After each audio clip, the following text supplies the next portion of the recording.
সে নিরাপত্তার জন্য টাকা চাইছিল এবং তারপর তিনি উপলব্ধি করলেন আল্লাহই রক্ষাকর্তা। তাই আজ আপনাকে সেই লোকেদের ধন্যবাদ দিতে হবে যারা আপনার কাছে নিরাপত্তার জন্য টাকা চেয়েছিল। তাদের কারণে আপনি ইসলাম গ্রহণ করেছেন। যেমন আমি ভারতের প্রধানমন্ত্রী মোদীকে ধন্যবাদ জানাই, তার কারণে আমি মালয়েশিয়া হিজরত করেছি।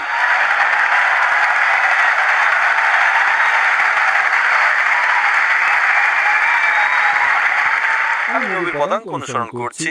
আমি আমার প্রধানমন্ত্রী মোদীকে অভিশাপ দিই না, আমি দোয়া করি আল্লাহ তাকে হেদায়েত দান করুন।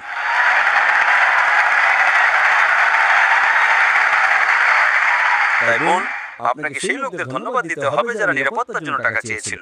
এখন আপনার দুটো প্রশ্নে আসছি। আপনার প্রথম প্রশ্ন ছিল যে আপনি বলেছেন যে তারা আপনাদের রুটি এবং মদ দিত, এবং তারপর কোরআনে উল্লেখ আছে, আপনি বলেছেন যে ঈসা আলাইহিস সালাম তা